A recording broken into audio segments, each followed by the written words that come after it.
নমস্কার। মহামতি অনন্তলালের অপার অনুগ্রহে ভারত কথার গ্রন্থিমোচনের 1039তম পর্বের আলোচনায় আপনাদের সবাইকে স্বাগত জানাই। আমরা কথা বলছিলাম কোন পরিবেশে দ্রোণাচার্যের জন্ম হয়েছিল। এই যে দ্রোণ, তিনি সরাসরি বৃহস্পতি পুত্র ভরদ্বাজের সন্তান নন, হতেও পারেন না। কারণ বৃহস্পতি অঙ্গিরা, বৃহস্পতি ভরদ্বাজ এই কালের অনেক পরে দ্রোণাচার্যের জন্ম। তিনি ভরদ্বাজ বংশীয় এক ঋষির পুত্র, সেই অর্থে তিনি আঙ্গিরস ভারদ্বাজ। ছোটবেলা থেকেই দ্রোণ বেদ বেদাঙ্গ নানা শাস্ত্র পড়েও কিন্তু আমরা লক্ষ্য করি তার মধ্যে সে যে ব্রাহ্মণের যজন যাজন অধ্যয়ন অধ্যাপনা অর্থাৎ স্বাধ্যায়, সেটা তেমন তার পছন্দের ছিল না।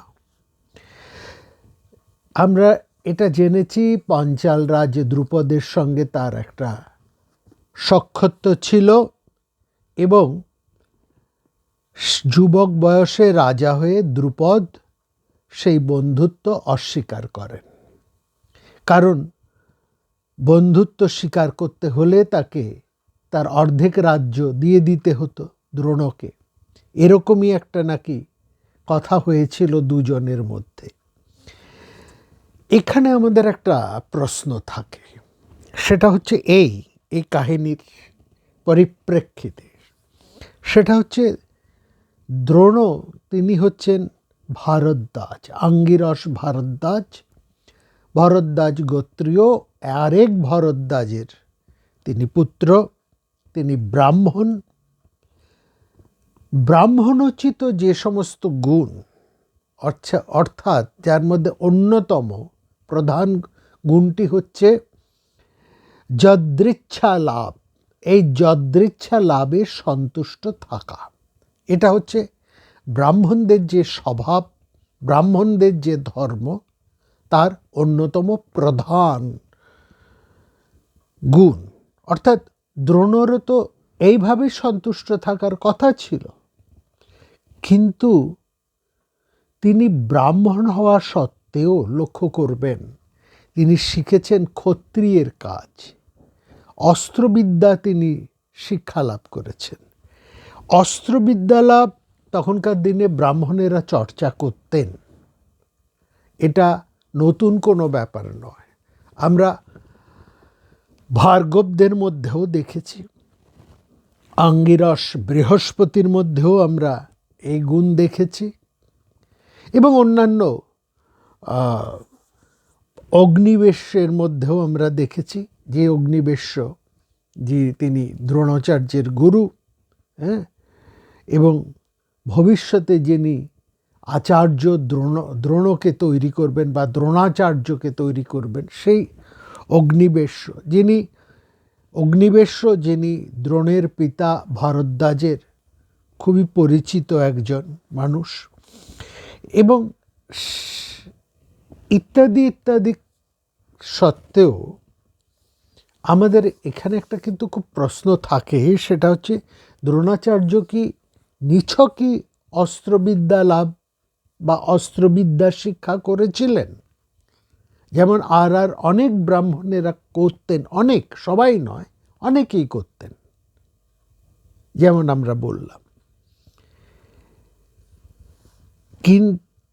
কিন্তু আমরা যেটা দ্রোণের নিজের মুখে, দ্রোণাচার্যের নিজের মুখেই আমরা যেটা শুনেছি, যেটা তিনি নিজেই মহাভারতে আমরা দেখছি, তিনি স্বীকার করছেন তিনি ক্ষত্রিয় যোগ্য অস্ত্রবিদ্যা শিক্ষা লাভ করেছিলেন, এবং এটা শিখেছিলেন বলে নাকি তিনি অস্ত্রবিদ্যা শিক্ষা লাভ করেছিলেন বলে নাকি তার তার সমাজ তাকে এক ঘরে অর্থাৎ জাতিচ্যুত নাকি করে দিয়েছিলেন। নিজের কুলোচিত ধর্মত্যাগ তিনি ত্যাগ করেছিলেন এবং তার ফলে তার অবস্থাটা তার সমাজে খুব একটা ভালো ছিল না, অনেকটা ত্রিশঙ্কুর মতন ছিল। এবং সেটা তিনি বলছেন, অপি চাহং পুরা বিপ্রবর্জিত, বিপ্র গুণ বা বিপ্র স্বভাব ত্যাগ, বিপ্রবর্জিত গার্হিত ভৃষম।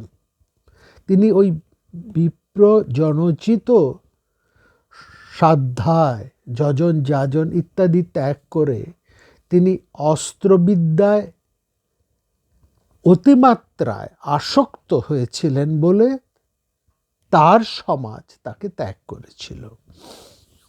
এখানে প্রশ্ন হচ্ছে, সেখানে অনেক ব্রাহ্মণেরই অস্ত্র শিক্ষা করতেন, তাহলে দ্রোণের ক্ষেত্রে এরকম কেন ঘটল? তারা অন্যান্য তার সমাজ তাকে এত নিন্দাই বা কেন করত? এইটা তো প্রশ্ন। ব্রাহ্মণদের সেকালে যে রীতি নিয়ম, এটা একটু জেনে রাখা ভালো যে সেকালে ব্রাহ্মণেরা উদর পূরণ করতেন, অর্থাৎ তাদের জীবিকা নির্বাহ করতেন। তার সূত্রটি হচ্ছে অধ্যাপনা, অর্থাৎ অধ্যয়ন অধ্যাপনা এবং যজন যাজন। এটাই ছিল তাদের উদর পূর্তির উপায়। গৃহস্থের জন্য তারা যে হোমযজ্ঞ করতেন এবং সেখানে তারা দান দক্ষিণাও যথেষ্ট পেতেন। এই সঙ্গে আরেকটা কথা ছিল, তারা যে এই গৃহস্থের দান দক্ষিণা গ্রহণ করতেন, কিন্তু সেখানে তাদের একটা বিচার ছিল, অর্থাৎ তারা সবার কাছে সবার কাজ করতেন না, সবার দান তারা গ্রহণ করতেন না। যারা শূদ্র, যারা অন্তজ, সমাজে যারা নিন্দিত, তাদের দান তারা গ্রহণ করতেন না। এই জায়গাটায় একটু বোঝার আছে। অর্থাৎ আমাদের ধর্মশাস্ত্রে বলা হয়েছে যে তুমি কার দান গ্রহণ করবে বা কার দান গ্রহণ করতে পারো, কার দান গ্রহণ করতে পারো না, এটা পরিষ্কার বলা আছে। কার করবে আর কার করবে না, এটা একেবারে খুব স্পষ্ট করে বলা হয়েছে। সেখানে খুব স্পষ্ট করেই সেখানে বলা হচ্ছে যে তার প্রথম উদ্দেশ্য হচ্ছে, এই যে একটা উদাহরণ দিই, একটা কথা বলি, তাহলে একটু এটা বুঝতে সুবিধে হবে। আমাদের আমরা যখন অল্প বয়স, তখন আমাদের যে সমস্ত শিক্ষকরা ছিলেন তাদের বেতন খুব কম ছিল, আয় খুব কম ছিল।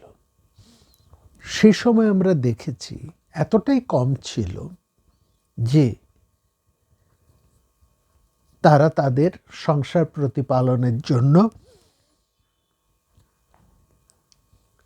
2-4 জন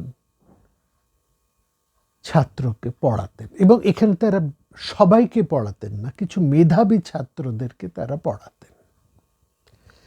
ক্রমে ক্রমে এই ছাত্র পড়ানোটা ক্ষেত্রে আর কোনো বাজ বিচার রইল না, কারণ ছাত্র পড়ালেই টাকা, এবং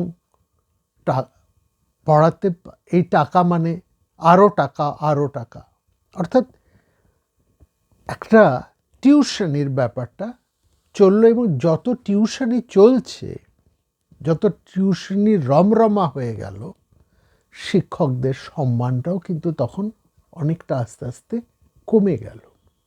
এটা আমরা দেখেছি।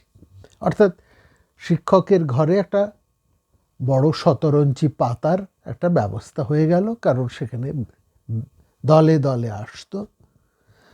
এবং ক্রমে ক্রমে শিক্ষক তার নিজের যে জায়গাটা, নিজের যে পড়ানোর জায়গাটা, অর্থাৎ স্কুল, কলেজ ইত্যাদি প্রতিষ্ঠান, বিদ্যা শিক্ষা প্রতিষ্ঠান, সেখানে তার ফাঁকি পড়তে আরম্ভ করলো। কারণ তার পরিশ্রম এবং সবটাই ওই টিউশনিতেই চলে যেত। ফলে স্কুল এবং কলেজ ইত্যাদি যেসব প্রতিষ্ঠানগুলো, সেগুলো ছিল ছাত্র ধরার জায়গা।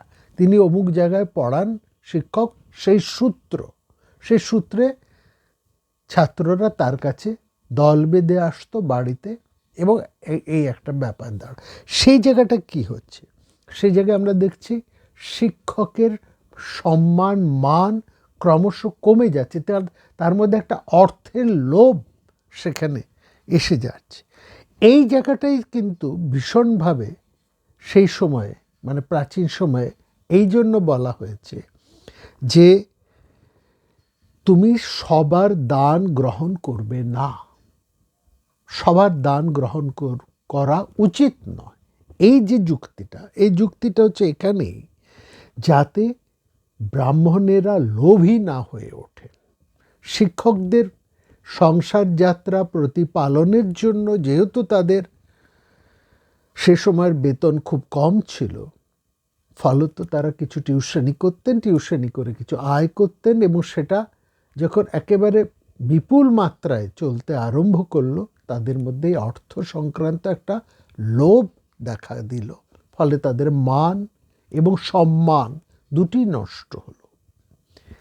পরবর্তী সময়ে শিক্ষকদের বেতন বহুগুণ বাড়লেও কিন্তু ওই টিউশনির বা ওই অতিরিক্তটার, এই উপরিটা থেকে তারা বেরিয়ে আসতে পারলেন না।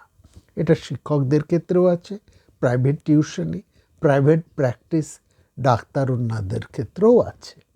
এই জায়গাটারই ঠিক এইখানটায় প্রাচীন শাস্ত্রতে, এই জায়গায় প্রাচীন স্মৃতিশাস্ত্র এই সমস্ত সম্মানীয় পেশার কাছে এই জায়গাটাকে বড় সংযত করে ধরে রেখেছেন। তারা বলেছেন যাতে একজন মানুষ লোভী না হয়ে উঠতে পারে। ব্রাহ্মণ যদি লোভী হয়ে ওঠে, তাহলে তো তার অধ্যয়ন অধ্যাপনা নষ্ট হয়ে যাবে। সে তো সবসময় অর্থের পেছনে ছুটবে, নিজের পড়াশুনোটা সে কখন করবে, নিজের মানকে সে কখন, একই গতানুগতিক নোটস, একই গতানুগতিক বিদ্যা সে বছরের পর বছর একই চালিয়ে যাবে। এরকমটা একটা কথা হয় যে সমস্ত জায়গায় যিনি কাজ করেন তাকে তার যোগ্যতার পরীক্ষা প্রত্যেক বছর দিতে হয়। অর্থাৎ একটা টেস্ট তাকে বসতে হয়। সে তার সেই মান, নতুন নতুন যে ডেভেলপমেন্ট হচ্ছে, নতুন নতুন যে বিষয়গুলো আসছে, সেগুলো সম্পর্কে সে ওয়াকিবহাল কিনা, এই মানটা, সেই প্রশ্ন তো শিক্ষকদের ক্ষেত্রেও থাকার। অর্থাৎ শিক্ষক তো নিজেকেও এভাবে উন্নীত করবেন। একবারে প্রথমেই যা শিখিয়ে এসেছেন সেই একই নোটস, একই পড়া, একইভাবে তিনি দিনের পর দিন চালিয়ে যাবেন। হ্যাঁ, এই জায়গার থেকে আমরা দেখছি যে প্রাচীন সে সমস্ত ধর্মশাস্ত্রকারেরা তারা নিন্দা করেছেন সেই সমস্ত ব্রাহ্মণদের যারা গ্রামযাজী, যারা রাজযাজী, অর্থাৎ গ্রামে যারা যাচনা করে বেড়ান, যারা রাজ দরবারে যাচনা করে বেড়ান, তাদেরকে হীন বলে গণ্য করেছেন। কারণ নির্বিচারে সবার কাজ যদি তিনি করে বেড়ান, সবারই যজ্ঞ পূজা ইত্যাদি কাজ তিনি করে যদি বেড়ান, একজন শিক্ষক যদি নির্বিচারে ছাত্র মাত্রেই পয়সা দিলেই তাকে পড়াতে থাকেন, তাহলে সেখানে তার লোভটা প্রবল হয়ে উঠবে। এটা বোঝার তো কোনো কষ্টকর ব্যাপার নয়।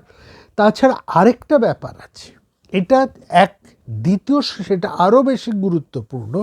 সেটা হচ্ছে যার থেকে তারা অর্থ নিচ্ছেন, দক্ষিণা নিচ্ছেন, যাদের অন্ন তারা গ্রহণ করছেন,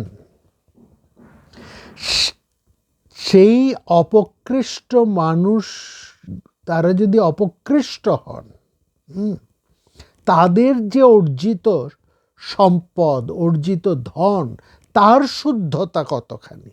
অশুদ্ধ অপকৃষ্ট মানুষের কাছ থেকে কেউ যদি সম্পদ, দক্ষিণা, অন্ন ইত্যাদি গ্রহণ করেন, তাহলে তো যিনি গ্রহণ করছেন তার খাদ্যেরও অশুদ্ধতা সেখানে দেখা যায়।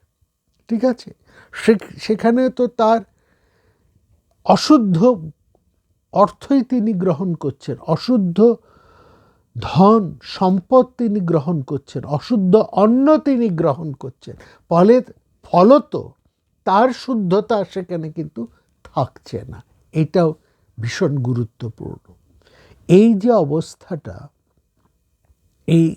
এইখানে একটা যেন ব্রাহ্মণ যারা বিদ্যা চর্চার, যজন যাজন, অধ্যয়ন অধ্যাপনার সঙ্গে যুক্ত থাকবেন, যারা সমাজের মঙ্গলামঙ্গলের কথা ভাববেন, তারা নির্লোভ হবেন। এইটা হচ্ছে এই যে ব্রাহ্মণের এই যে লোভ শূন্যতা, এই যে ধন আকাঙ্ক্ষাহীনতা, এটা হচ্ছে তার একটা আত্মিক গুণ। এবং এই লোভ জিনিসটা যেমন সাধারণ মানুষের একটা বিকার, মানসিক বিকার, সেটা সমস্ত ব্রাহ্মণ, শিক্ষক, সব সমাজের সর্বস্তরের মানুষের অধঃপতনের কারণ। ঠিক এটাও তো ঠিক, কিছু মানুষ আছেন, সে সময় কিছু ব্রাহ্মণ শিক্ষক ছিলেন যাদের ওই লোভশূন্যতা, ধন আকাঙ্ক্ষাহীনতা ছিল। এই আত্মিক গুণ তাদের ছিল, এর উদাহরণও প্রচুর। সুতরাং এই দ্রোণর স্বভাবের মধ্যে যে যেন তেন প্রকারেণ ধন আহরণের যে একটা আসক্তি, যে একটা প্রচেষ্টা, তার ফলেই তিনি তার সমাজে অপাঙ্ক্ত হয়েছিলেন এবং তিনি নিন্দিত হয়েছিলেন। দেখুন, মহাভারত থেকেই এই প্রসঙ্গে আপনাদেরকে একটি উদাহরণ আমরা দিই, একটি কাহিনী বলি। এই কাহিনীটি এই প্রসঙ্গেই বলা যায়। দ্রোণাচার্য এবং দ্রুপদের যে ক্ল্যাশ, সেটা তো আমরা সবাই মোটামুটি জানি। সেই ক্ল্যাশ নতুন করে বলার কিছু নেই। পাঞ্চাল দ্রুপদকে অর্জুন বন্দি করে নিয়ে এসেছেন। দ্রোণাচার্য কি করলেন? দ্রুপদের অর্ধেক রাজ্য কেড়ে তাকে ছেড়ে দিলেন। দ্রুপদ অত্যন্ত অসন্তুষ্ট, ক্রুদ্ধ হলেন এবং তিনি মনে মনে স্থির করলেন যে এমন একজন সন্তান তার চাই, যোগ্য সম্ভূত এমন এক সন্তান তার চাই, সন্তান মানে পুত্র তার চাই, যে তা দ্রোণের এই ব্যবহারের উপযুক্ত শিক্ষা দেবে। অর্থাৎ দ্রোণ হত্যাকারী, দ্রোণর কালস্বরূপ তিনি যোগ্য সম্ভূত এক সন্তান, এক পুত্র সন্তান তিনি কামনা করলেন। তারপরে এরকম একটা যজ্ঞ কে করবে? যে যজ্ঞে, এটি দেখুন, এটি হচ্ছে দ্রুপদ এমন একটি যজ্ঞের আয়োজন করছেন, এমন একটি যজ্ঞের আয়োজন করছেন যেই যজ্ঞের মূল উদ্দেশ্য হচ্ছে একটি সন্তান লাভ। এই অবধি ঠিক আছে, যজ্ঞ থেকে বহু মানুষই সন্তান লাভ করেছে, এটা বড় কথা নয়, কিন্তু এই সন্তান লাভের পেছনের যে উদ্দেশ্য, দ্যাট ইজ ইম্পর্টেন্ট। যোগ্য সম্ভূত সন্তান লাভটা এখানে বড় কথা নয়, বিচার্য নয়। বিচার্য হচ্ছে সেই সন্তান লাভের পরম উদ্দেশ্যটি। সেটি কি? যে দ্রোণহন্তক। এরকম একটা যজ্ঞের জন্য তো সেরকম একজন ব্রাহ্মণের দরকার, যে এরকম যজ্ঞে ওরকম একটি পুত্র সন্তান দ্রুপদকে পাইয়ে দেবেন। ঠিক আছে, তিনি খোঁজ আরম্ভ করলেন নানা জায়গায়, গঙ্গার যমুনার উভয় কূলে, সর্বত্র তিনি খুঁজে বেড়ালেন। খুঁজতে খুঁজতে তিনি জাজ এবং উপজাজ, জাজ এবং উপজাজ নামে দুজন ব্রহ্মিষ্ঠ ঋষির তিনি খোঁজ পেলেন। মনে রাখবেন, এরা দুজনেই ব্রহ্মিষ্ঠ, ব্রহ্ম লাভ করেছেন, অর্থাৎ ব্রহ্ম সান্নিধ্য, ব্রহ্ম পরিচয় যারা লাভ করেছেন, ব্রহ্মিষ্ঠ ঋষি। এদের মধ্যে দুই ভাইয়ের মধ্যে তিনি প্রথমে কনিষ্ঠ উপযাজকের কাছে গেলেন। দ্রোণ বললেন যে আমার এরকমই একটি পুত্র চাই, এই যজ্ঞ করুন, এই যজ্ঞের জন্য আপনার যা প্রয়োজন আমি তাই দেব, প্রচুর ধন, প্রচুর গাভী, যা চাই। আমার এমন একটি পুত্র সন্তান চাই যে দ্রোণকে হত্যা করবে, দ্রুপদের এই যে যজ্ঞের উদ্দেশ্য, এই উদ্দেশ্যের মধ্যে উপজাজ মানে কনিষ্ঠ, তিনি এর উদ্দেশ্যটাকে শুদ্ধ বলে নিলেন না। তিনি অশুদ্ধ উদ্দেশ্য, তার কাছে মনে হলো দ্রোণের এই উদ্দেশ্যটি অশুদ্ধ। তিনি সঙ্গে সঙ্গে বললেন, না, এ আমার পক্ষে সম্ভব নয়। আপনি যতই আমাকে অর্থ দিন, সম্পদ দিন, মান দিন, আমি কারো বধের নিমিত্ত সিদ্ধ করব না, কারো বধ নিমিত্ত সিদ্ধ করব না, এটা আমার পক্ষে সম্ভব। দ্রুপদ তাকে অনেক বিনয় করছেন। 1 বছর ধরে তিনি তার পেছনে পড়ে আছেন, তার নানাবিধ সেবা করছেন, কিন্তু উপজাজ এতটুকু নরম হলেন না, তিনি কিছুতেই রাজি হলেন না। তিনি একেবারে দ্রুপদের সমস্ত প্রার্থনা প্রত্যাখ্যান করে বললেন, আমার পক্ষে এটা সম্ভব নয়, আপনি বরং আমার দাদা জাজের কাছে যেতে পারেন, তাকে গিয়ে বলুন, সে যদি রাজি হয়। এটা আমার পক্ষে অসম্ভব, এই অশুদ্ধ কর্ম আমি করব না। সেখানে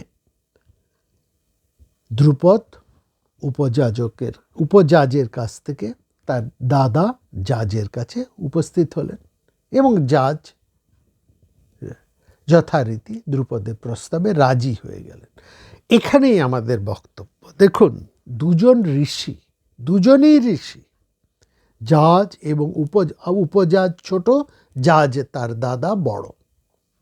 দুজনেই ঋষি, শুধু ঋষি নন, তারা দুজনেই ব্রহ্মিষ্ঠ, ব্রহ্মার মতনই তাদের প্রভাব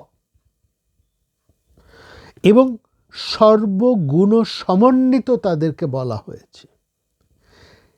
এদের মধ্যে দেখুন, বড় ভাই সে অর্থলোভী, ছোট ভাই নির্লোভ।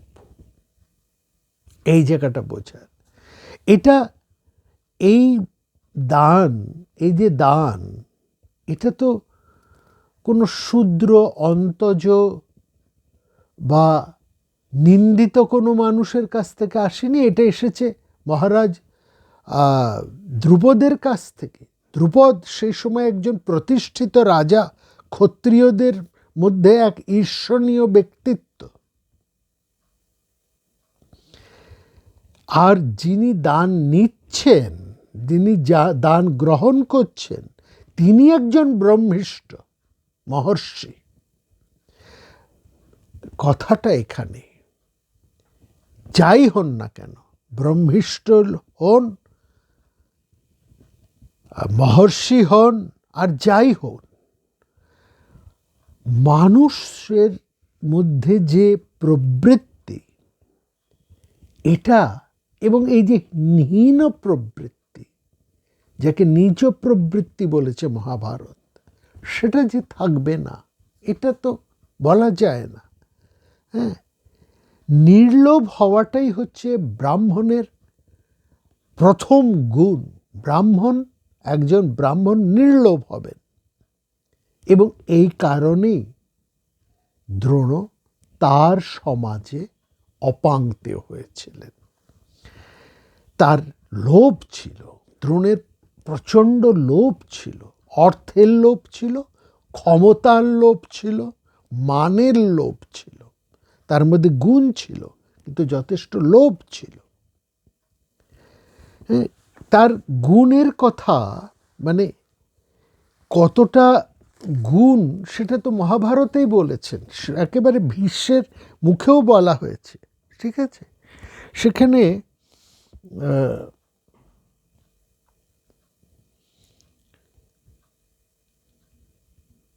প্রচুর তার গুণের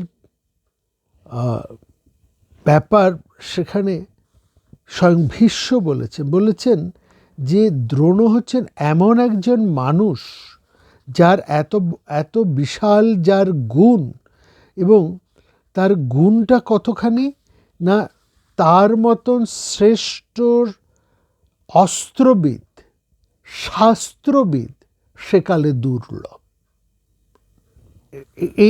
এই কথা তো তিনি বলেছেন। সুতরাং এবং রাজনৈতিক অবস্থানের দিক থেকে তিনি বৃহস্পতির রাজনীতি শাস্ত্রটা তিনি খুব ভালো জানতেন, এবং সমকালীন যে রাজনীতি, সেই রাজনীতিতে দ্রোণের গুরুত্ব অসামান্য, এটা বারবার বলা হয়েছে। এবং মহাভারতের একাধিক শ্লোকে তার প্রশংসা করা হয়েছে। তিনি বেদ জানেন, বেদান্ত জানেন, পুরাণ জানেন, ইতিহাস জানেন। এইসব বিষয়ে তার অসাধারণ পাণ্ডিত্য, পাশাপাশি ধনুর্বিদ্যায় তিনি অদ্বিতীয়। ব্রহ্মাস্ত্র এবং অন্যান্য দিব্যাস্ত্র তিনি লাভ করেছেন। শস্ত্র এবং শাস্ত্র দুই বিষয়ে তার মতন পণ্ডিত, তার মতন শেষ যুগের একজন অসাধারণ ব্যক্তিত্ব সত্যিই দুর্লভ। বেদান্তশ্চ পুরাণানি ইতিহাসং পুরাতনম জামদগ্নম মৃতরাজন কো দ্রোণ অধিকো ভবেত ব্রহ্মস্তং চৈব বেদাশ্চ নৈতদনত্র দৃশ্যতে। তার মতন এত বড় শস্ত্র এবং শাস্ত্রবিদ সত্যি আর দুটি নেই, দুর্লভ তিনি, এতখানি। সেই জায়গায় আমরা দেখছি তিনি এসেছেন অর্থ, তার কাছে প্রধান হয়ে দাঁড়িয়েছে অর্থ, সম্পদ, ক্ষমতা, প্রতিষ্ঠা, যশ, যে কোনো মূল্যে তিনি চাই।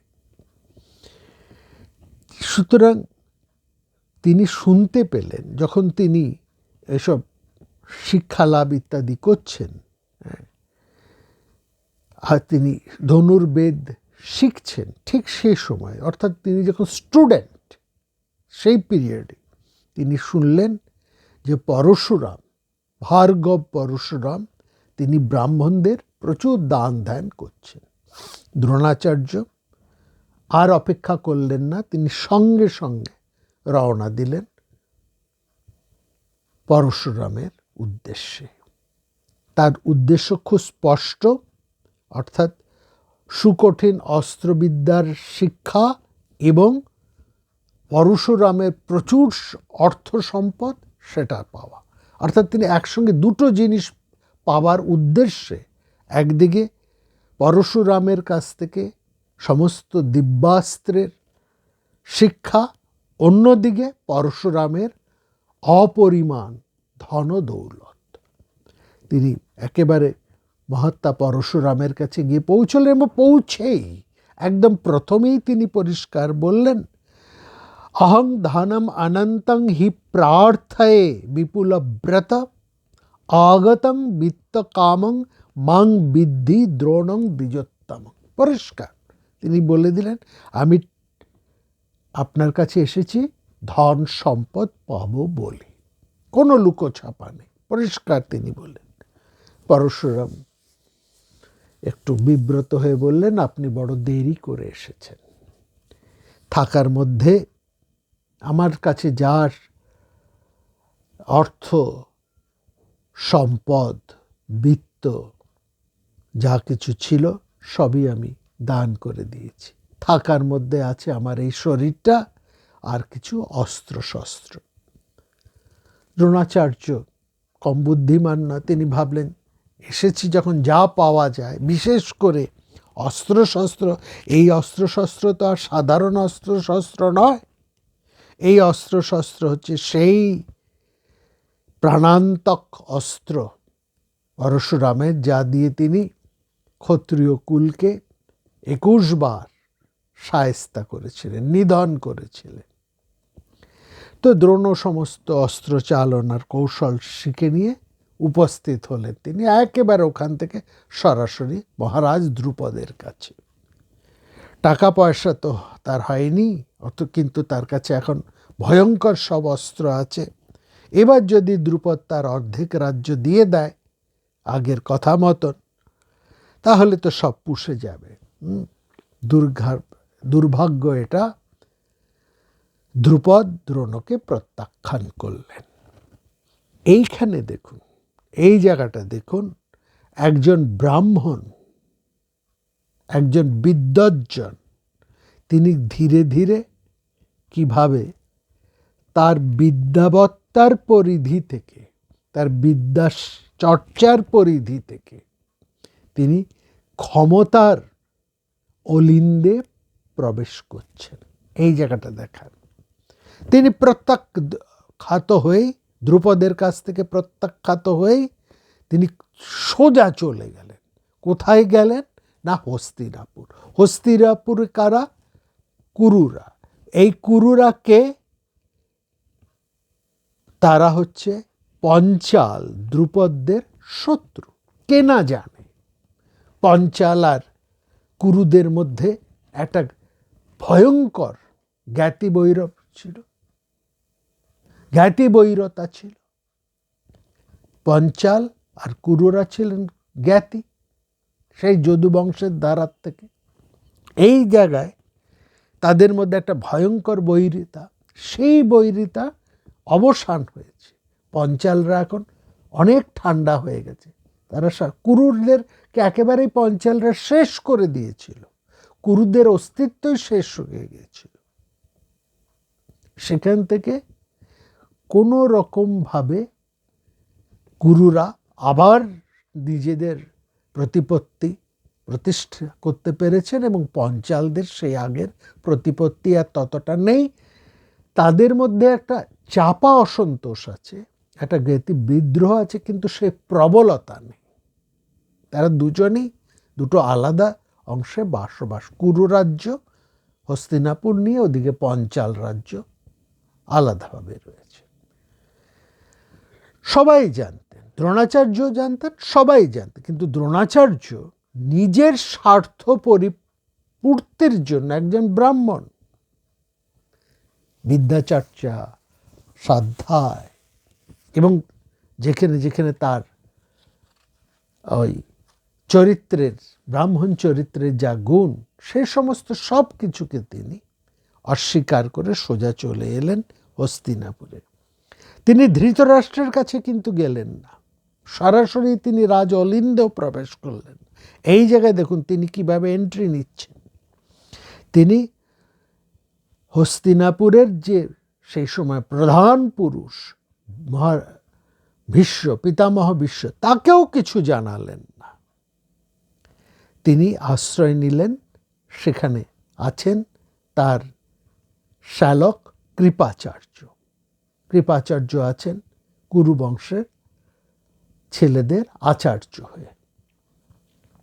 তারপরে তো সেই আপনারা সেই কাহিনীটা সবাই মোটামুটি জানেন। পাণ্ডব কৌরবদের তারা খেলছিলেন, তাদের বলটা একটা কুয়োর মধ্যে পড়ে যায়। দ্রোণাচার্য নলখাগড়া তীর বানিয়ে তীরের পর তীর গেঁথে সেই কুয়ো থেকে সেই যে বলটি তুলে আনলেন। রাজকুমাররা আশ্চর্য হয়ে গেলেন। তারা বললেন, বলুন আমরা কি করব আপনার জন্যে, ভয়ং কিং করবামহে। দ্রোণ বললেন, তোমাদের কিচ্ছু করতে হবে না, তোমরা শুধু গিয়ে তোমাদের পিতামহ ভীষ্মের কাছে আমার বর্ণনা দাও, আমার চেহারার বর্ণনা দাও, আর আমি কি করেছি, আমার কি গুণ সেটা বলো। আচক্ষধস্য বিস্ময় রূপেণ চ গুণৈশ্চ মাম। আচক্ষধস্য আই আমার রূপেণ চ গুণৈশ্চ মাম। বিশ্বের কাছে গিয়ে আমার রূপ এবং গুণের কথা বলো। ছেলেরা তাদের পিতামহর কাছে এলে সব বললেন। ভীষ্ম তাদের কথা শুনেই বুঝতে পারলেন এই ব্যক্তি আর অন্য কেউ নেই, দ্রোণ।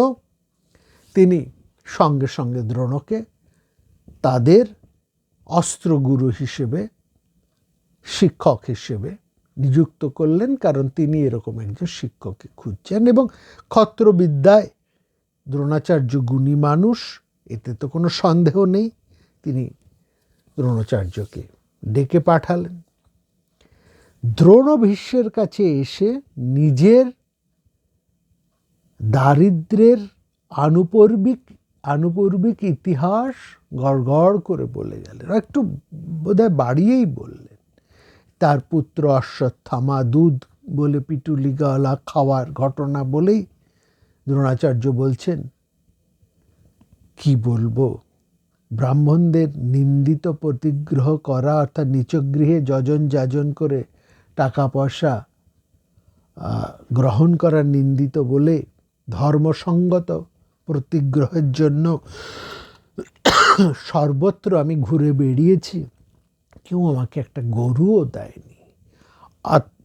অন্তাদতং পরিক্রম্য নাধগচ্ছত পয়স্বিনী। পয়স্বিনী মানে একটি দুগ্ধবতী গাভী, কেউ আমাকে দেয়নি। আসলে দ্রোণাচার্য এটা বললেন না যে তিনি তার সমাজে ক্ষত্রচিত এই অভ্যাসের জন্যই তিনি তার স্বধর্ম ত্যাগ করেছেন বলেই তিনি নিন্দিত, এবং নিন্দিত বলেই মানুষ তাকে আর কোনো কাজেই ডাকে না। একজন নিন্দিত মানুষকে কেন সমাজের লোকেরা দুধেলা গাই দেবে? এটা তো প্রশ্ন, কেন দেবে তাকে? যাই হোক, তিনি গিয়েছিলেন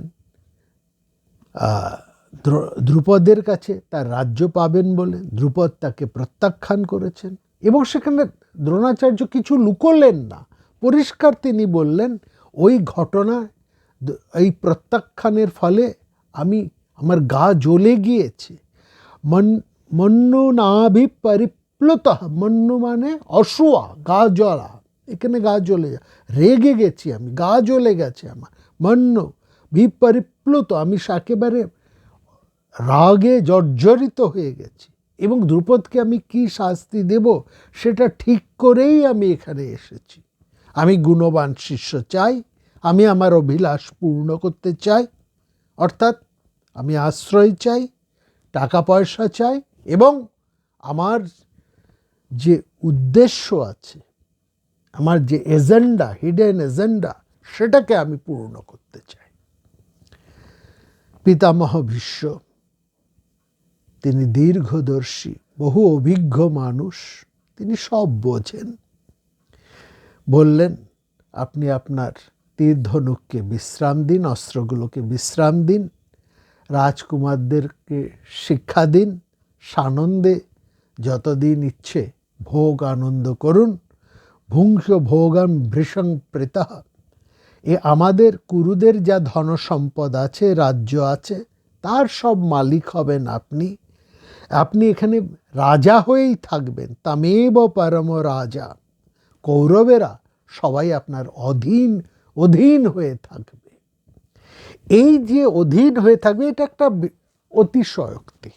এই অতিশয়োক্তিরও একটা কারণ আছে, অর্থাৎ আপনি এখানে আপনার ইচ্ছে মতন থাকুন, আপনি সানন্দে বাস করুন, ভোগ করুন, টাকা পয়সা ভোগ। কারণ ভীষ্ম বুঝে গেছেন দ্রোণ কি চান, এবং ভীষ্ম তার পরিকল্পনাটাও তৈরি করে নিয়েছে। দ্রোণাচার্য যেমন তার পরিকল্পনা সিদ্ধ করবেন বলে এখানে এসেছেন, ভীষ্ম, মহামতি ভীষ্ম, তিনিও দ্রোণাচার্যকে দেখে তার কথা শুনেই তাকে পড়ে ফেলেছেন এবং মনে মনে তার পরিকল্পনাও ঠিক করে বলেছেন, আপনি এখানে রাজার মতনই থাকুন, কৌরবেরা সবাই আপনার অধীন হয়ে থাকবে। অর্থাৎ এখানে আমরা দেখছি যে দ্রোণাচার্য এবার রাজার হালেই রয়েছে। ব্রাহ্মণের যে স্বভাব, যে বৃত্তি, যে গুণ, যে ধর্ম, সেটা দ্রোণাচার্য অনেক আগেই ত্যাগ করেছিলেন। তিনি তার ঈপ্সিত আকাঙ্ক্ষিত সুযোগটা পাচ্ছিলেন না, এবার তিনি সেটা পুরোপুরি পেয়ে গেলেন। এরপরের ঘটনা সবাই জানেন। অর্জুনের তার প্রিয় ছাত্র, সর্বশ্রেষ্ঠ ছাত্র, তার সাহায্যে দ্রুপদের রাজ্য ছিনিয়ে নিলেন। এছাড়াও তিনি হস্তিনাপুরের যে সাম্রাজ্য, সেই সাম্রাজ্যের তিনি একজন অবিসংবাদিত পরামর্শদাতা হিসেবেও প্রতিষ্ঠা পেয়ে গেলেন। অর্থাৎ কৌরব সবার মধ্যে যে সমস্ত ঘটনা এর পর ঘটেছে, পাণ্ডবদের প্রতি যে সমস্ত অন্যায় হয়েছে, যেমন যতুগৃহ, দ্রৌপদীর লাঞ্ছনা, পাণ্ডবদের মানে অনৈতিক পাণ্ডবদের উপর কাজ, তাদের বনবাস, সবই তার চোখের সামনেই ঘটেছে। তিনি তার সব কিছুরই সাক্ষী। এবং কৌরবীয় রাজনীতিতে তিনি আত্মসমর্পণ করে সমস্ত তার ব্যক্তিত্ব বিসর্জন দিয়ে সেখানে থাকতে হয়েছে এবং তাদের পক্ষভুক্ত হয়েই তাকে যুদ্ধ করতে হয়েছে। একেই এই দ্রোণ হচ্ছেন, ভুলে যাবেন না, আঙ্গিরস, ভরদ্বাজ গোত্রীয় দ্রোণ। তাহলে কি দাঁড়ালো? এত কিছুর পরে দাঁড়ালোটা কি? দ্রোণাচার্য কৌরব ঘরের যে রাজনীতি, সেটাকে অবলম্বন করে, বেস করে তিনি তার নিজের ওই কায়েমি স্বার্থ গড়ে তুললেন। অর্থাৎ আগের পর্বে আমরা যে আপনাদের কাছে যে কথাটা বলেছিলাম, পারস্পরিক পৃষ্ঠকণ্ডয়ন, পিঠচুলকনি, মাখামাখি, সংসৃষ্টি, অর্থাৎ একজন ক্ষত্রিয় এবং একজন ব্রাহ্মণ, এই দুয়ের এই মাখামাখির মধ্যে দিয়েই একটা পরস্পরের কায়েমি স্বার্থ গড়ে উঠছে। অর্থাৎ তথাকথিত বুদ্ধিজীবী এবং রাষ্ট্রশক্তির মধ্যে এখানে তারা ক্ষমতা, তাদের স্বার্থ পরিপূর্ণতার জন্য তারা একে ব্যবহার করছে, আরেকজন নিজের কামনা, বাসনা, ভোগ, অর্থ, মান, যশস্, এই সমস্ত লাভের জন্য তারা ক্ষত্রিয়দের দলদাসে পরিণত হচ্ছে। তাহলে এই ব্রাহ্মণদের লাভ হলো কি? এরা তো ব্রাহ্মণ, এদের কি লাভ? অধ্যয়ন অধ্যাপনা, যজন যাজন যারা করেন, যারা বিদ্বজ্জন, তারাই তো ব্রাহ্মণ, তাই না? তাদের কি লাভ হলো? অর্থাৎ রাজনীতির চালে তারা তাদের আদর্শ ভুলে গেলেন এবং রাজার হয়ে তারা কাজ করতে আরম্ভ করলেন। ঠিক এইটা সে সময় রাজতন্ত্রের মধ্যে আমরা দেখেছি, এখনকার গণতন্ত্রের মধ্যেও আমরা ওই একই দেখছি, একই চেহারা দেখছি।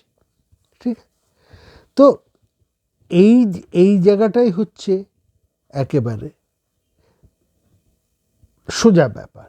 অর্থাৎ রাজনীতির আসল কথা, রাজনীতির মধ্যে যদি যুক্ত না হতেন, কুরু বাড়ির রাজনীতিতে দ্রোণাচার্য যদি এরকম সরাসরিভাবে যোগদান না করতেন, তাহলে তাকে কে চিনত? দ্রোণাচার্য তো এমন বড় কোনো বরিষ্ঠ ব্রাহ্মণ ছিলেন না, ব্রহ্মদর্শী ব্রহ্মিষ্ঠ ব্রাহ্মণ তো তিনি ছিলেন না। শত শত অগ্নিহোত্রী সাধ্যায়ী ব্রাহ্মণের মধ্যেই তিনি একজন হয়ে থাকতেন, এবং এইভাবেই হয়তো ভবিষ্যতে বড় জোর তার ব্রহ্ম লাভ হয়ে ব্রহ্মিষ্ঠ হয়ে তিনি সংসার থেকে বিদায় নিতেন। কে তাকে চিনত? ব্রাহ্মণ দ্রোণাচার্যের রাজনীতির ক্ষেত্রে ক্ষত্রিয় ধর্ম গ্রহণ করে, ক্ষত্রিয়দের সাথে মাখামাখি করে, নিজের আদর্শ বিসর্জন করে, ওইটুকুই তার লাভ, তার পরিচয়। তিনি একটা ক্ষমতার আস্বাদ পেলেন। এই এই এই জায়গাটাই হচ্ছে মোটামুটি ব্যাপার। এটা হচ্ছে স্বধর্মতা। মোটামুটি ব্যাপারটা হচ্ছে স্বধর্মতা। আর তখনকার দিনে রাজা চতুর্বর্ণ যে ছিল, প্রতিষ্ঠা ছিল, সেখানে রাজার একটা বড় দায়িত্ব ছিল। এই রাজার চতুর্বর্ণের লোকেরা তাদের বর্ণচিত কাজগুলো সঠিকভাবে করছেন কিনা সেটা দেখা রাজার প্রধান কর্তব্যের অন্যতম কর্তব্য।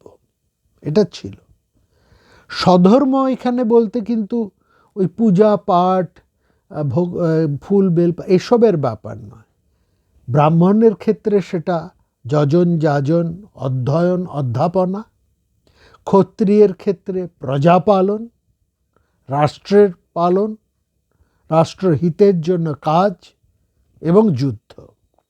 বৈশ্যদের ক্ষেত্রে ব্যবসা বাণিজ্য, এবং শূদ্রের শ্রমজীবিতা। এরা প্রত্যেকেই নিজের কাজটা যাতে ত্যাগ না করে, প্রত্যেক মানুষের এই কাজটা খুব গুরুত্বপূর্ণ। কেউ যদি তার নিজের কাজটা ত্যাগ করে, না করে, সঠিকভাবে না করে, নিজের কাজ থেকে যদি সরে আসে, সমাজ বিকলাঙ্গ হয়ে যায়। এর ফল ভোগ করে সমাজ।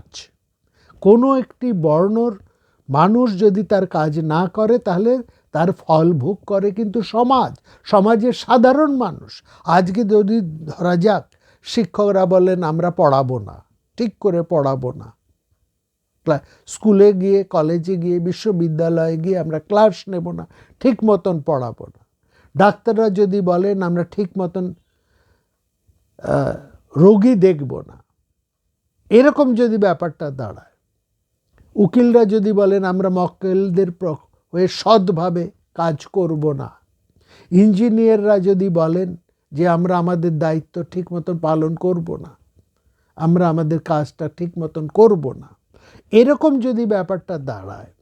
কিংবা ধরুন সকালবেলা উঠে ভোর থেকে যারা আমাদের পরিষ্কার পরিচ্ছন্ন করে রাখেন চতুর্দিক, তারা যদি বলেন, সেই সাফাই কর্মীরা, তারা যদি বলেন আমরা এই কাজ করব না, তাহলে সবচাইতে ফলটা ভোগ, খারাপ ফলটা ভোগ কে করে?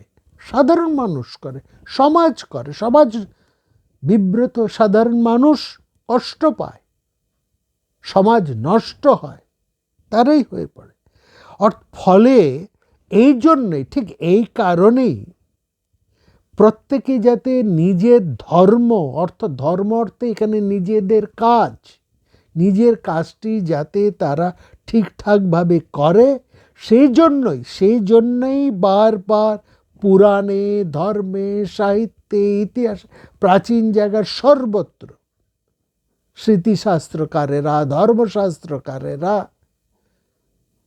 ব্রাহ্মণের চিন্তাশীলেরা প্রত্যেকেই এক জায়গায় এই একটা ভয়ের থেকে তারা বলেছেন, মানে পুরাণ, ইতিহাস, ধর্মশাস্ত্র, স্মৃতিগ্রন্থ, সাহিত্য গ্রন্থ, যেখানেই দেখুন না কেন সব জায়গাতে একই কথা বারবার উচ্চারণ করা হয়েছে। গীতার মতন জায়গাতে, ভগবদ্গীতাতেও, সেখানে স্বয়ং শ্রী ভগবান বারবার বলতেন, তার মুখ দিয়েও বলা হচ্ছে, তিনি নিজেও বলছেন, স্বধর্ম নিধনং শ্রেয় পরধর্ম ভয়াবহ। স্বধর্ম ত্যাগ করো না বাপু, নিজের কাজটা নিজে করে যাও। এই যে স্বধর্ম ত্যাগী যারা, সেখানে স্মৃতিশাস্ত্রকারেরা এ বিধানও দিয়েছেন, যে মানুষ তার স্বধর্ম পালন করে না, স্টুডেন্ট যদি না পড়ে, শিক্ষক যদি না পড়ান, গৃহস্থ যদি তার কাজটি না করেন, ইত্যাদি ইত্যাদি, যে যে ধর্মে, যে যে দায়িত্বে, যে যে কাজে রয়েছে, যার যা কর্তব্য কর্ম, রাজা থেকে আরম্ভ করে একেবারে সমাজের সাধারণ শ্রমজীবী মানুষটি পর্যন্ত, একেবারে অন্তজ মানুষটি পর্যন্ত, প্রত্যেকেরই তার নিজের ধর্ম পালন করতেই হবে। যদি না করে তার প্রতি, তার বিরুদ্ধে রাজা রাজদণ্ড প্রয়োগ করতে পারেন, রাজা রাজদণ্ড প্রয়োগ করবেন, এই নির্দেশই দেওয়া আছে। এই জায়গায় দেখুন, এখানে স্বধর্ম এবং স্বধর্ম পালন এবং স্বধর্ম ত্যাগ, এটা ইজ ভেরি ইম্পর্টেন্ট। এইখানে এই জায়গাতেই যে সবচাইতে বড় গুরুত্বপূর্ণ। এবং সেখানে আমরা দেখছি দ্রোণাচার্য, তিনি প্রথম জীবনের ধনসম্পদে প্রভূত আকাঙ্ক্ষা এবং পরবর্তী জীবনে ক্ষমতা এবং যশের, মানে রাজনৈতিকভাবে তীব্র আকাঙ্ক্ষা, তার সমস্ত বিদগ্ধতাকে নষ্ট করেছে। এই জায়গাটা এসে দাঁড়ালো। এই যে দ্রোণ যুক্ত হলেন, যুক্ত হয়ে তিনি জেনে শুনে পঞ্চাল দ্রুপদের সাথে কুরুদের একটা ঝামেলা করে দিলেন, ঝামেলা তৈরি হলেন। পরবর্তী সময়ে আমরা দেখছি, এখানে যখন এটা বোঝা গেছে, ভীষ্ম এটা পরিষ্কার বুঝেছেন যে তিনি এই রাজনৈতিক ছত্র ছায়ায় যে মুহূর্তে ভীষ্ম তাকে নিয়েছেন এবং দ্রোণ যে কাজটি করে ফেলেছেন, এবং সেখানে ভীষ্মর একটু অনুমোদন নিশ্চয়ই ছিল, না হলে এটা দ্রোণর পক্ষে হঠাৎ করে করার সম্ভব হতো না। এবং সেখানে এই কাজটা হওয়ার ফলে এটা ঠিক ভীষ্মও বুঝতে পেরেছিলেন, দ্রোণও বুঝতে পেরেছিলেন যে ভয়ঙ্কর একটি যুদ্ধ হতে চলেছে, যে তাদের মধ্যে যে জ্ঞাতিশত্রুতা ছিল কুরু এবং পাঞ্চালদের মধ্যে, যা স্তিমিত হয়ে গিয়েছিল দ্রোণের কারণে, আঙ্গিরস দ্রোণের কারণে, সেটা আবার অনেক দাও দাও করে জ্বলে উঠেছে। দ্রোণ হচ্ছেন এই জায়গার জন্য দায়ী, এই আঙ্গিরস দ্রোণ। এবং আঙ্গিরসদের যা চরিত্র, দ্রোণর মধ্যে দেখুন এত চরিত্র, দ্রোণর এত গুণ, বৃহস্পতিরও সেই গুণ, প্রচুর গুণ, কিন্তু বৃহস্পতির চরিত্রের মধ্যে ওই রকমই একটা লোভ, ওরকমই একটা গৃহতা রয়েছে, ওরকম একটি নীচতা রয়েছে পাশাপাশি। একটা আশ্চর্য ব্যাপার, একদিকে তার পাণ্ডিত্য, যশ, মেধা, অন্যদিকে তার চরিত্রের স্থূলতা। দ্রোণাচার্যের মধ্যে এটা আঙ্গিরসদের স্বভাব। এবং আঙ্গিরস দ্রোণ এখানে এসে তিনি খুঁচিয়ে সেই থেমে যাওয়া কুরু পাঞ্চালদের সেই বিরোধকে আবার তিনি চাকিয়ে দিলেন। দ্রুপদ এবার এখানে লাভ করেছেন তার সেই পুত্র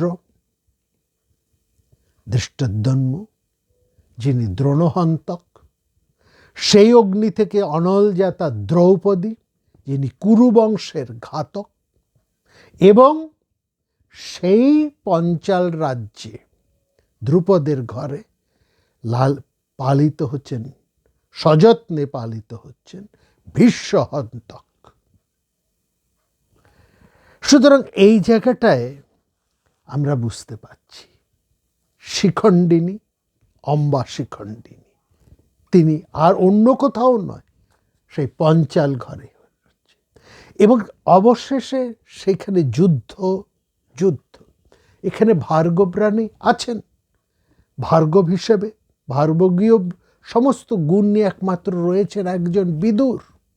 তিনি একা লড়ে যাচ্ছেন। তার প্রথম দিকে দেখুন, তিনি কিন্তু কৌরবদের বিরুদ্ধে নন।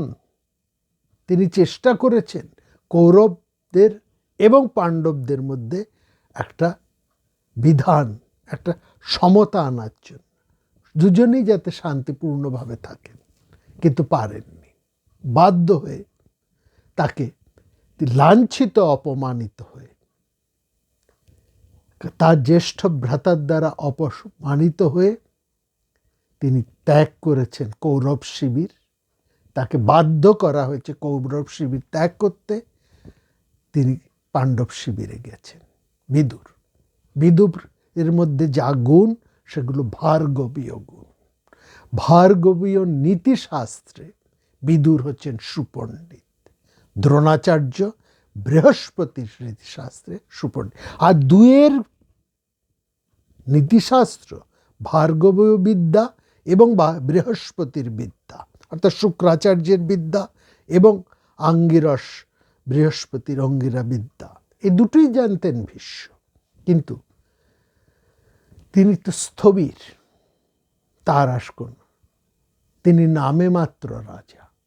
তিনি প্রতিজ্ঞাবদ্ধ, তিনি নিজেকেই নিজে বদ্ধ করে রেখেছেন প্রতিজ্ঞা জালে।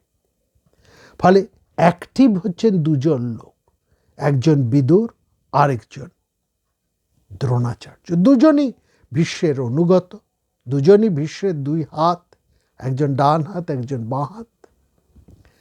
বিদুর ভীষ্মের পুত্র সম, তার ডান হাত। এদিকে দ্রোণ তার খুবই প্রিয় পাত্র, নিজে তার দ্বারাই নিযুক্ত দ্রোণ, তিনি তার বাঁ হাত। একজন আঙ্গিরস, আরেকজন হচ্ছেন ভার্গব। বিদুর কিন্তু কোনোদিন, লক্ষ্য করবেন, পাণ্ডবদেরকে এমন কোনো পরামর্শ দেননি যে তারা এগিয়ে এসে অন্যায়ভাবে কৌরবদের ক্ষতি করবেন। এই পরামর্শ দেন।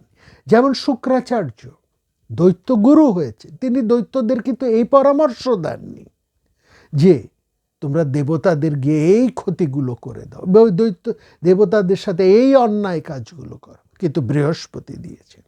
দ্রোণাচার্য প্রথমেই যেটি অন্যায় কাজ করলেন, খুঁচিয়ে সেই বিবদমান ঝগড়া বাড়িয়ে দিলেন। সেই বাড়িতে এলেন দ্রৌপদী, আগুন নিয়ে এলেন এরা, এই আগুনের মধ্যে হাত দিলেন কৌরবেরা। দ্রৌপদীর কেশস্পর্শ, তার অসম্মান, সেই আগুনের ফল যা হবার হলো। এবং শুধু তাই নয়, দ্রোণাচার্য যুদ্ধ করেছে, বাধ্য হয়েছেন তিনি যুদ্ধ করতে। তিনি যে যুদ্ধটা করলেন, সেই যুদ্ধ মধ্যেই আমরা দেখি যতদিন ভীষ্ম সেনাপতিত্বে ছিলেন কোনো অন্যায় যুদ্ধের নীতি নিয়ম এতটুকু উল্লঙ্ঘন হয়নি। নীতি নিয়ম প্রথম উল্লঙ্ঘন হলো দ্রোণর সময়। দ্রোণর সময় অভিমন্যু বধ হলো অন্যায়ভাবে।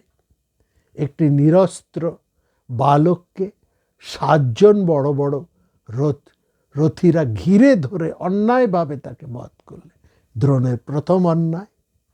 দ্রোণের দ্বিতীয় এবং বহুতর অন্যায় হচ্ছে তিনি যুদ্ধের সমস্ত নীতি নিয়মগুলো, নিজেদের করা নীতি নিয়মগুলো, যে নীতি নিয়ম মহামতি ভীষ্ম করেছিলেন, দ্রোণ তার সমর্থক ছিলেন, সেই নীতি নিয়মগুলো তিনি এক এক করে উল্লঙ্ঘন করলেন। রাত্রে যুদ্ধ হবে না, দ্রোণের সময় দিনে রাতে যুদ্ধ চলল। নিরস্ত্র সৈন্যদের উপর কোনো আঘাত করা যাবে না, দ্রোণ বেছে বেছে সমস্ত নিরীহ অস্ত্র ভাড়াটে সৈন্যদের উপর তিনি বাণ প্রদর্শন করে একেবারেই শেষ করে দিলেন। এই দ্রোণকে বধ করার জন্য শেষ পর্যন্ত তিনি শেষকালে ওই ছলনার আশ্রয় না হলো, সেই ছলনার দ্বারাই তাকে বধ করা হলো। তাহলে এই যে আলোচনা যেখানে আমরা শুরু করেছিলাম, যে এই যে এই প্রাচীন ভারতবর্ষের সময় থেকে 3টি বড় ঘটনার কথা আমরা বলেছি। দেবতা এবং দৈত্যদের মধ্যে যে যুদ্ধ, দেবদৈত্যদের মধ্যে যে যুদ্ধ, তার মধ্যেও আমরা দেখলাম ভার্গব এবং অঙ্গিরসরা রয়েছেন। সেখানে ভার্গবদের ভূমিকা আমরা দেখেছি, শুক্রাচার্যের ভূমিকা আমরা দেখেছি, আঙ্গিরস বৃহস্পতির ভূমিকা আমরা দেখেছি। আমরা শুক্রাচার্যের চরিত্র দেখেছি, সমগ্র ভৃগু তথা ভার্গবদের চরিত্র আমরা দেখেছি, এবং অঙ্গিরাদের তথা আঙ্গিরসদের চরিত্র আমরা দেখলাম। তারপরে দ্বিতীয় বড় ঘটনাটি হচ্ছে ব্রাহ্মণদের সাথে ক্ষত্রিয়দের যে বিরোধ, তার কারণ কি, এবং সেই বিরোধকে এই ক্ষত্রিয় যারা একেবারে দুর্বিনীত হয়েছে তাকে তাদেরকে শাসন করতে সমর্থ হলেন আঙ্গিরস নয়, করেছিলেন একজন ভার্গব পরশুরাম। সেই কাহিনীও আমরা দেখেছি। তৃতীয় এই ঘটনা ভারত বংশের যে ইতিহাস, যে একটা জ্ঞাতিদ্বন্দ্বের ইতিহাস, কুরু পাণ্ডবের জ্ঞাতিদ্বন্দ্ব নয়, তার মধ্যে অনেক জ্ঞাতিদ্বন্দ্ব সেখানে রয়েছে পরতে পরতে। তার মধ্যে মূল পুরু এবং পঞ্চাল, পুরু পাঞ্চালদের ইতিহাস, কুরু পাণ্ডবদের ইতিহাস, এবং আরও অনেকগুলো, সব কিছুর মধ্যে আবার সেখানে আমরা দেখছি আঙ্গিরস এবং ভার্গব। আঙ্গিরসদের ভূমিকা এখানে ন্যাক্কারজনকভাবে রয়েছে। দ্রোণাচার্য এত বড় হয়েও, এত জ্ঞানী হয়েও তিনি পেলেনটা কি শেষ পর্যন্ত?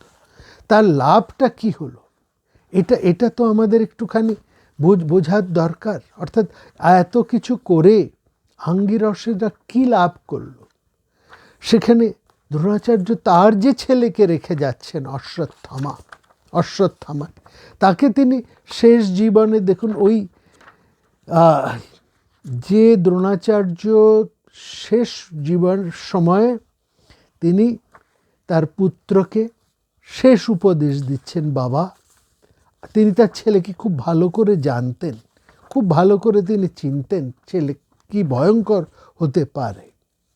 তিনি সেখানে ছেলেকে শেষ উপদেশ দিয়ে বলছেন যে অদূর ভবিষ্যতে আমি সারা জীবন তোমাকে যে উপদেশ দিয়ে এসেছি সেটা তুমি পালন করো। কি না, দয়া, ইন্দ্রিয় দমন, সত্য এবং সরলতায় তুমি স্থির থাকবে। এই বারবার এই কথাটা আমি তোমাকে বলে যাচ্ছি। তুমি যেন ব্রাহ্মণদের অপ্রিয় কোনো আচরণ করো না। তুমি সমকদেরকে বধ করো, পাঞ্চালদের অবশ্যই তুমি বধ করবে। না সমকা প্রমক্তব্যা জীবিতাং পরিরক্ষতা। এবং বলছেন সারা জীবন ধরে আমি তোমাকে যে কথা বলে এসেছি সেটা তুমি পালন করে যেও। তোমার মধ্যে যেন দয়া গুণ থাকে, ইন্দ্রিয় দমন, সংযম, সত্য এবং সরলতায় তুমি স্থিত থাকো। আর এইটাই তোমাকে আমি বারবার বলছি, তুমি ব্রাহ্মণদের অপ্রিয় আচরণ করো না। আসলে মৃত্যুর মুখে এসে দাঁড়িয়ে দ্রোণ তো আর যাই হোক মূর্খ তো ছিলেন না, তার মধ্যে তো কিছু জ্ঞান ছিল। তিনি সেখান থেকে বুঝতে পেরেছেন অদূর ভবিষ্যতে তার মধ্যে যে রক্তধারা চলেছে, এই রক্তধারা কি ভয়ঙ্করভাবে তার পুত্রের মধ্যে কাজ করবে। অশ্বত্থামা ন্যায় অন্যায়, ধর্ম অধর্ম, সত্য অসত্য সব তিনি বিস্মৃত হবেন, মানে অবক্ষয়টা চূড়ান্ত হবে। আঙ্গিরসের যে অবক্ষয় সেটা তার পুত্রের মধ্যে অবক্ষয়। কারণ দ্রোণ নিজেকে যেমন চেনেন, তার পুত্রকে তিনি সবচাইতে ভালো করে চেনেন।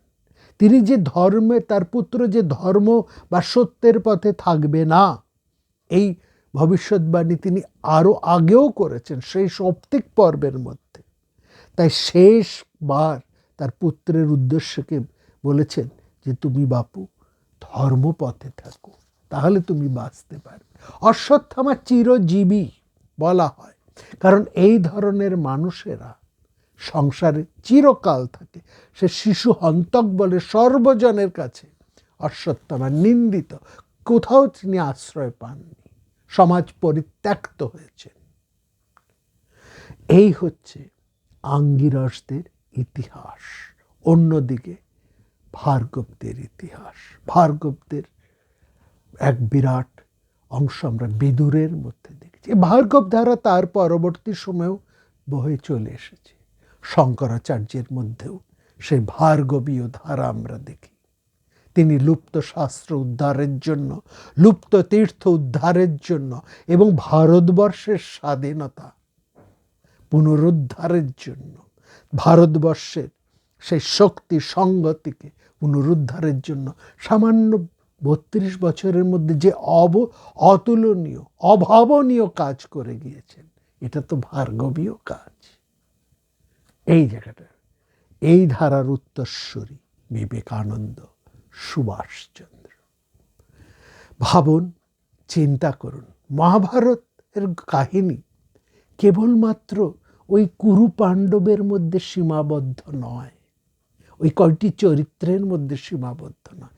তার ভেতরে ডুব দিতে হয়, তার ভেতরে ডুবতে হয়, এই কথাগুলো নিয়ে ভাবতে হয়। তাহলে আমরা তার থেকে আমাদের জীবনের মণিমাণিক্যকে খুঁজে পাব। খুব ভালো থাকবেন। আবার অন্য কোনো বিষয় নিয়ে ফিরে আসব ভারত কথায়।